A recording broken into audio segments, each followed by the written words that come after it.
नांदेडमधून मनोज जरांगे पाटलांनी भुजबळांसह फडणवीसांवर निशाणा साधलाय। भुजबळांच्या नादाला लागू नका, नाहीतर ते तुम्हालाही जेलमध्ये घेऊन जातील, असं जरांगे म्हणाले। पाहूयात।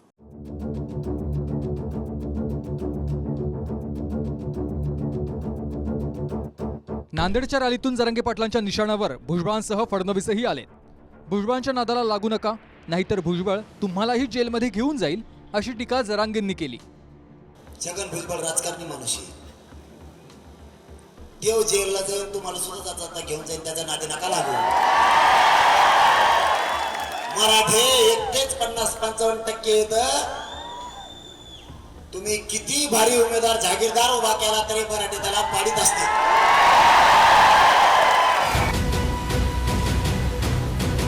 आणि तुमचा दुसरा एक पण आहे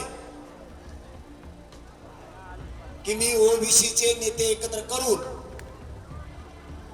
पाठीमागा जो नेरेटिव्ह पसरला होता, जो गैरसमज पसरला होता, तो भरून काढणार। फडणवीस साहेब, तुम्ही गैरसमज भरून काढा, खड्डे भरून काढा, चढ उतार भरून काढा, आम्हाला मराठ्यांना नाही देणे गेलं। पण छगन भुजबळचं लय ऐकून राज्यातला पुरा भाजप संपून बसू नका।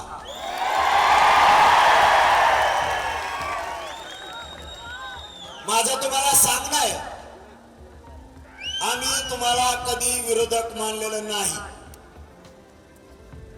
कधी मानणारही नाही।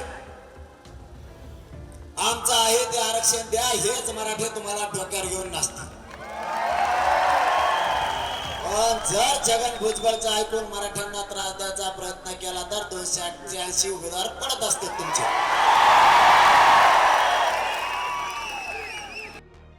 जरांगेंनी सरकारला 13 तारखेपर्यंत सगळे सोयऱ्यांच्या अध्यादेशासाठी मुदत दिली आहे। त्याआधी जरांगेंनी पुन्हा संवाद यात्रा काढली। त्यातून जरांगेंनी मंत्री भुजबळांनाही डिवचलाय। भुजबळांच्या छाताडावर बसून 1.5 कोटी मराठ्यांना ओबीसीतून आरक्षण दिल्याचा दावा जरांगेंनी केलाय। मला म्हणते की येडे छगन भुजबळ, तेव्हा म्हणतो याला कायद्याचा अभ्यास नाही, घटनेचा अभ्यास नाही, चौथी नापाशी, हे गावठी। मी गावठी असून दे, मी पार बधीर आहे, तुला काय करायचं? मला काय लग्न करायचं काय सगळं? मी पार पागल आहे, येडा आहे मी। पण मराठ्यांना न मिळणारं 70 वर्षाचं आरक्षण आतापर्यंत 1.5 कोटी मराठ्यांना दिलं नाही, तो छाताडावर पाय देऊ। अरे मी पुरा येडा आहे, मला काहीच कळत नाही। तू पायाने चलतो, मी टकोरावर चालवतो। ओबीसीतून मराठ्यांना सरसकट आरक्षण द्या किंवा नोंदींच्या आधारे प्रतिज्ञापत्रांना सगळे सोयऱ्यांनाही आरक्षण द्या, अशी मागणी जरांगेंची आहे। सगळे सोयऱ्यांवरून सरकारनं सर्वपक्षीय बैठक बोलावली होती, पण मुंबईतल्या पावसामुळे ही बैठक 1 दिवस पुढे ढकलण्यात आली। आमचं हक्काचं आरक्षण ओबीसीतून सरसकट मराठ्यांना कोणबी प्रमाणपत्र द्या, आमचे सगळे गॅजेट लागू करा, सगळ्या सोयऱ्यांची अंमलबजावणी आम्ही दिलेल्या व्याख्याप्रमाणे कराल, ते टिकवायचं सुद्धा तुम्हीच। हेच मराठे तुम्हाला हे सगळं दिल्याच्या नंतर डोक्यावर घेऊन नसतील। मराठे कोणाचा उपकार ठेवत नाहीत। माननीय मुख्यमंत्री एकनाथजी शिंदे साहेबांच्या अध्यक्षतेखाली सर्वपक्षीय बैठकीचं आयोजन असणाऱ्या मराठा आरक्षणाच्या आंदोलनाच्या संदर्भामध्ये बैठकीचं आयोजन करण्यात आलेलं होतं। परंतु रात्रीपासून पहाटेपासून जो पाऊस मुंबईमध्ये मोठ्या प्रमाणामध्ये आहे, अनेक लोकांना परगावावरून मुंबईमध्ये पोचायला अडचण होते आहे, काही लोक पोचू शकत नाहीत। उद्या सायंकाळी 6:30 वाजता सह्याद्री अतिथीगृहावर ती सर्वपक्षीय बैठकीचं आयोजन केलेलं आहे।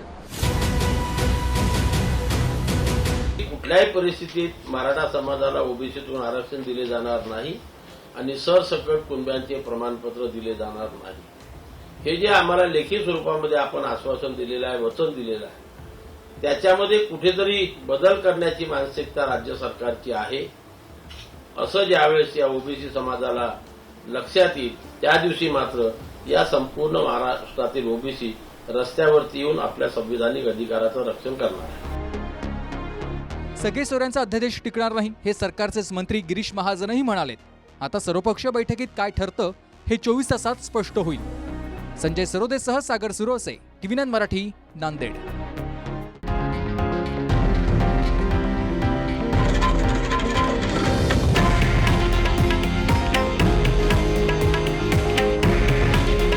हे आहे देशातील नंबर 1 न्यूज नेटवर्क आणि आपण पाहत आहात TV9 मराठी.